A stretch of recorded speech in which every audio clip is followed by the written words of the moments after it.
Hello, welcome to the Everything is Black and White podcast. Sanjay Musgrove here. Hope you guys are all doing well. If you're listening on the audio only platform, do leave us a rating and review. If you're watching on YouTube, get into the comments, hit thumbs up, and hit subscribe to the channel as well.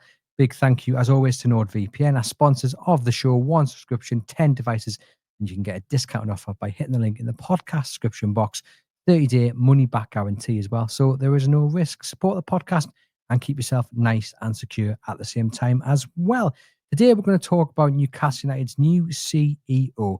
David Hopkinson has finally been appointed as Darren Eales' successor, probably one of football's worst kept secrets. He has been touted for this role for weeks, probably months in truth, and we were just waiting for this appointment to be ratified, to be confirmed, and it has been. He will start his role on Friday, the 5th of September, with Darren Eales departing then. And more on Darren Eales in a moment, because we're going to look back on what he has achieved as Newcastle United CEO, of course, been in place since August 2022. But first, a little bit about David Hopkinson. He will be a man challenged with taking Newcastle United to the next level, both financially and on a brand as well. And his CV reads like an absolute dream. It really, really does. If you want a man to come in and grow your organization as a brand while also at the same time growing you commercially, then you couldn't have really picked a better person to do it. His CV is superb. Of course, you're only as good, I suppose, as your next achievement sort of thing, but he has got a foundation there certainly to build on. And you can see why Newcastle United have appointed him. I thought at the time of Darren Eales getting the job, that was a bit of a coup because he'd worked wonders in the MLS, and I thought he would really take Newcastle United up a level. Well, this fella looks like he can do just the same and even better. You look at his background, and it is, I mean, organizations which are right at the top of kind of sports global hierarchy, if you want to call it that. Started out at Maple Leaf Sports, which is an ice hockey organization. Also, they own an NBA team as well. Was there for a long time, from 1994 to 2018, and drove some massive commercial deals. There was a renaming of an arena, which was worth, I think, $300 million. So there's a kind of an insight into kind of the big numbers that he's used to dealing with. He then went off to Real Madrid and worked as global head of partnerships. And you don't need me to tell you how big Real Madrid is, not just on the pitch, but off the pitch. It's arguably probably the third or fourth most well-known sporting brand.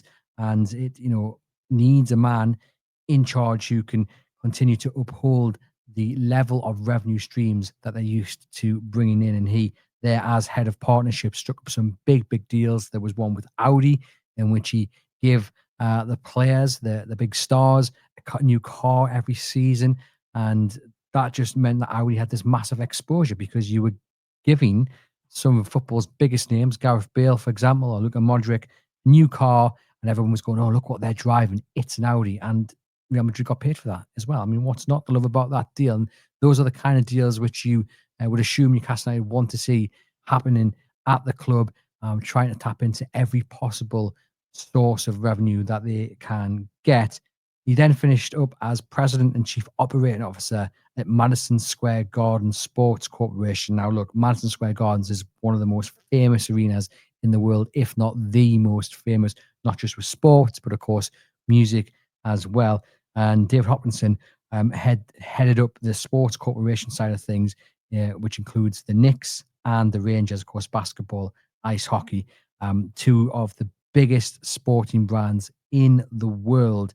And he was responsible for growing them as a brand and commercially. And listen to these numbers, sourced from The Athletic. If you've got the opportunity, go and read Chris Woff's article on David Hopkinson. It is really worth 5 minutes of your time.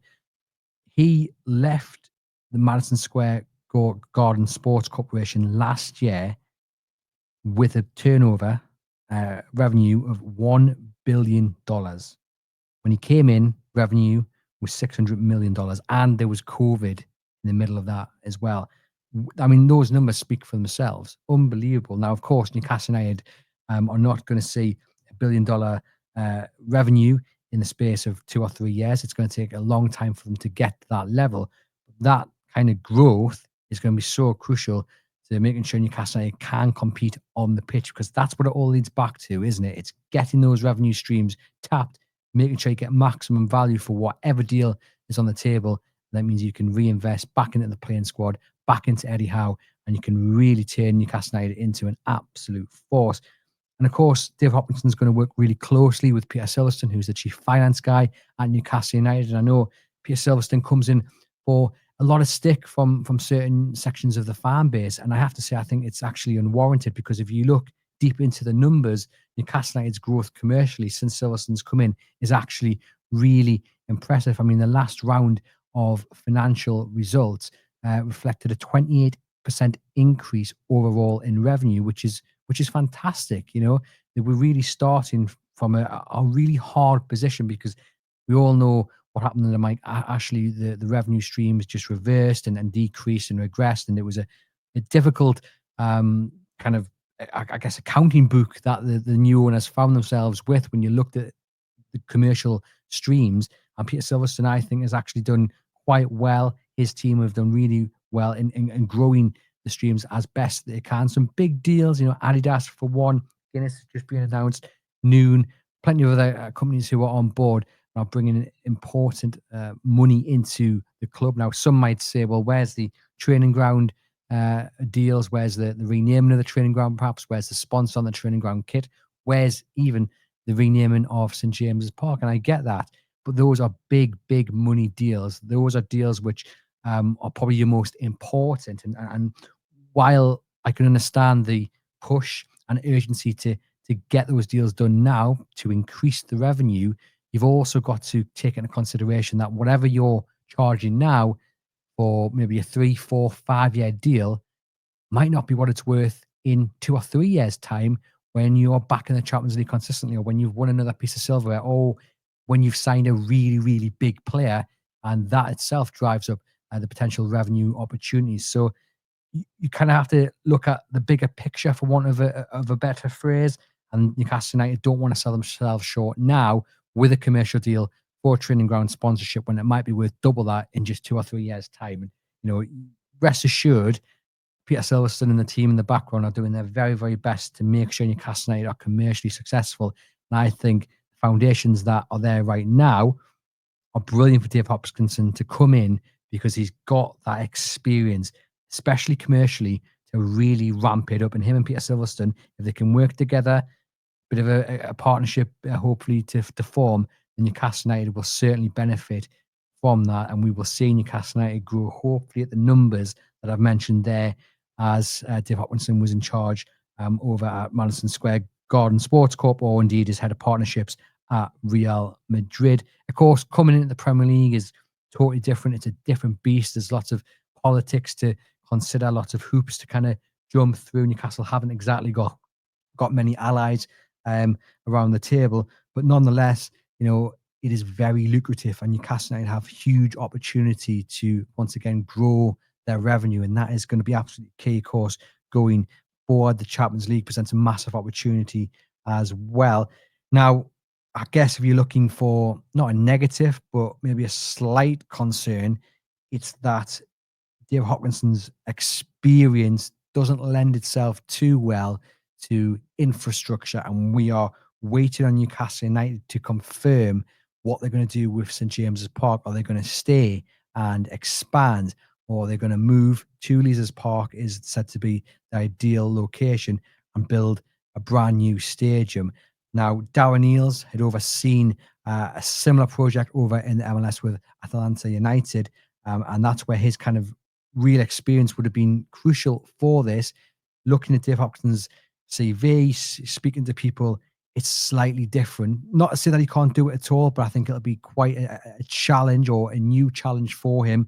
But he seems like the kind of guy who relishes challenges, relishes new experiences, and by God, this is going to be one that he's going to have to really get his hands into, because we were told early 2025 it hasn't happened, and then it's kind of gone even more silent, if that is possible. And we're just waiting as journalists, as fans, I think everyone across the footballing world, we're just waiting on the next step when it comes to St. James's Park. There's also the badge that's going to get redesigned. That's going to be a huge moment as well in the history of Newcastle United. That's something that he will, of course, have a hand in. He's coming into these decision making update halfway through, which probably isn't ideal. Of course, if you come in, if you want this to happen, if it is going to happen, you ideally want to be the first man to oversee plans or what have you. But he's going to have to be brought up to speed, and then something announced to the wider public, and that might not be as easy as it sounds. But a man of his experience, a man with his CV, shouldn't have any issues, you would imagine. I mean, this is a big appointment, and like I say, I think looking at his CV, looking at what he's achieved, it's actually a really good appointment for Newcastle United. I think the one thing above all else that we need is some long-term stay. We need a long-term stay, effectively, don't we? Because we've seen too much turnover when it comes to these really important roles. Now, look, Darren Eales has got his health issues, and that could not be foreseen. That's, not Newcastle United's fault. It's not Darren Eales' fault. I'm sure if Darren Eales was well, he would still be Newcastle United's CEO, but unfortunately he's not, and he has that battle, and that's got to be his main focus, and we wish him well. Of course, we've seen Dan Ashworth go as director of football, and we've also seen Paul Mitchell leave as well. They look like they're going to appoint Ross Wilson and Nottingham Forest, and again, the hope has to be, alongside Dave Hopkinson, that these are long-term appointments. And of course, like I said, the club, when appointing Darren Eales, or when appointing Dan Ashworth, or appointing Paul Mitchell, would not have predicted what has happened. Fingers crossed that we are not talking about a new CEO in 3 or 4 years' time, and we're not talking about a new director of football in 3 or 4 years' time. We're talking about Dave Hopkinson and Ross Wilson, if indeed he is to be director of football, because having that stability is the other key foundation to growing Newcastle United, both commercially and on the pitch, and as that big brand that it can become. But if you keep having to appoint new people in these senior roles, you're just going to stop and start. It's not going to get the ball rolling fully. That's what you need: long-term appointments, and hopefully these two are here for the long term. Fingers crossed they are, because if they are, I think Newcastle United could really become powerhouse, and that's what we want. The potential is there, and the foundations are there, both commercially and as a brand. It's just about now building on them, and it seems like Dave Hopkinson is definitely the man to do that. People speak about his urgency and his kind of ruthlessness as well. He doesn't take any prisoners. He's not afraid to ask for big numbers, as something that was written in that Atletico article by Chris Woff. So I'm really looking forward to seeing what he can do, and again, looking at his achievements elsewhere. Yes, different sort of sport. Yes, different country. Yes, much bigger brands. But I mean, if you can continue to grow some of the world's biggest brands at the level that they already are at, then what can you do with a so-called sleeping giant? I think the potential here is it's scary. It really, really is. So if he can channel what he did previously, I think Newcastle United have made a really, really good appointment. He has spoken upon the confirmation of his appointment. Let me just get the statement up. He says, "I'm incredibly honoured to join Newcastle United at such an exciting time in the club's history. The club represents something truly special. It is an extraordinary, it has extraordinary history and heritage, incredibly passionate supporters and ownership, players and staff who are committed to excellence. Having worked with iconic teams across different countries, I understand what it takes to build sustainable success at the highest level of global sport. I greatly admire what has been achieved by the club so far, and I am excited and motivated by what is ahead as we strive to position Newcastle United among the world's elite clubs." So there is a little insight into what he wants to achieve at Newcastle United, probably a little bit of what he's been tasked to achieve. And again, looking at what he's already done in his career, we are backing him to do so. And Newcastle United chairman Yasser Al-Ramani has also commented. He said, "We are delighted to welcome David to Newcastle United. David is an outstanding executive whose track record across global sport entertainment speaks for itself. His experience and strategic capabilities will be invaluable as we continue to build on the club's presence locally and grow globally on and off the pitch. David's leadership will be critical as we build upon what we've already achieved since the acquisition towards an exciting future and sustainable success. I would like to personally thank Darren Eales for his exceptional work and leadership, as well as his friendship over the last 3 years." And Jamie Rubin Corner, of course, has also commented and said, "David's arrival as CEO comes at a crucial time for the club, and I'm confident that he will prove to be an excellent fit for the role. He brings a wealth of experience in leadership positions at some of the biggest names in world sport, with an incredibly strong foundation to build upon. And I actually think Jamie Rubin sums it up perfectly. You've got a man with a proven track record, not just in any role, but a role at some of the world's biggest brands.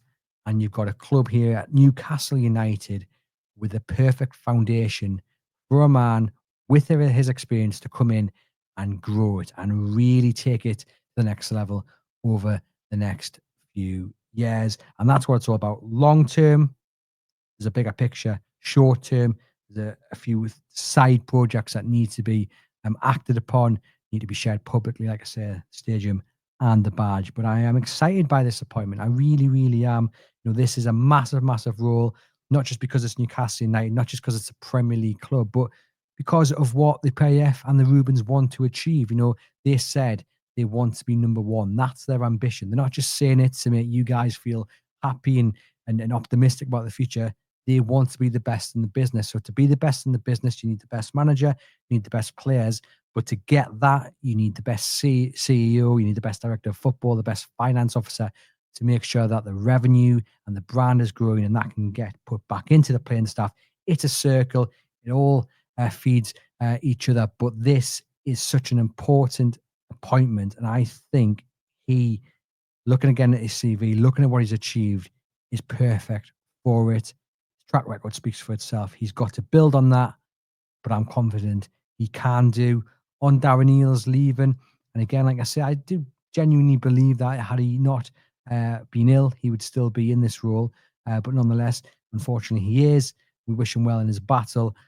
He said upon announcing his departure from the club, on behalf of my family and I want to extend my sincere thanks to everyone connected to this special football club for welcoming us into the Newcastle United family, to all supporters, staff, players, coaches, and ownership who have made my 3 years here so incredible.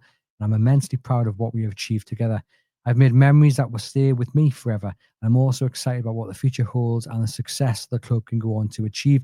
I want to warmly welcome David as the club's new CEO. Newcastle United is in great hands, and I'd like to wish David and the executive team every success as the club continues on the next part of its exciting journey. And look, 2 Champions League qualifications and Newcastle United winning the cup domestically for the first time in 70 years. That is not a bad CV. That's not a bad legacy to leave, is it? And yes, people have questions of him. Yes, people have criticisms of him. But look, I think anyone will have that of him, especially when you're in the role of a CEO like a club at Newcastle United. But, he has achieved, well, what no other person in his role had achieved at Newcastle United before, because, they weren't CEOs back in that day. When they last lifted the FA Cup in 1955. So, he deserves credit. He deserves credit for having a hand in helping Newcastle United become such a force that they qualify for the Champions League, that it becomes something that is expected of them regularly and not just a one-off. And yes, of course, it's Eddie Howe, the manager, and the players that deserve the biggest credit for that. But you can't hide away from the fact that Darren Eales has had a role in that. We do, once again, wish him well in the battle against his illness. But I do believe he deserves credit for what he and the club have achieved in his 3 years in the role.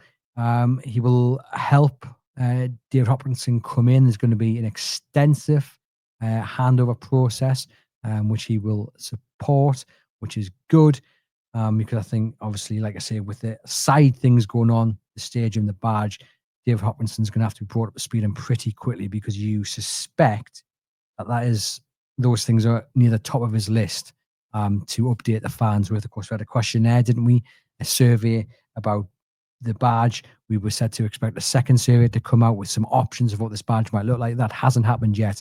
And as I said, we were expecting updates on the stadium earlier this year. Nothing has happened so far. So you suspect that will have to come pretty sharpish. And I think what we saw during the summer was a little bit of a vacuum. And it's so important that Newcastle United have got this appointment now and they've got it confirmed, and that he can start as soon as the 5th of September and really start building towards January and the summer window, of course, when they get a director of football in as well, and just make sure everyone's working and pulling in the same direction. I think with Darren Eales taking kind of an absence of leave, there was sort of a vacuum at the top, and it was felt. Jamie Rubin stepped in and negotiated this and that, but there definitely seemed to be a little bit of a void there, and which again can't be helped. The circumstances are of no one's fault. It's just the kind of the hand that's been played, the card that's been dealt. But really important that they got this CEO announcement confirmed as soon as possible, so they can start building the long-term picture, the short-term goals, but also towards what will be hopefully a busy January and summer to come. Next, get that director of football appointed, and then we are cooking, aren't we? We're really, really cooking, because then we just need Eddie Howe and the boys on the pitch to work their magic with all the new signings that have been brought in. We're looking forward to seeing what the likes of Johan Wissa and Nick Voldemare can do. But yeah, Newcastle United appoint their new CEO, David Hopkinson, and he'll take over on the 5th of September as Darren Eales departs as Newcastle United CEO on the same day. Let me know in the comments your thoughts on this appointment. Let me know your comments on Darren Eales. How well do you think he's done in the job since coming in? Let me know your comments on anything else. I'll be listening, watching, getting back to you. Thank you very much for tuning in, and I'll see you guys very soon.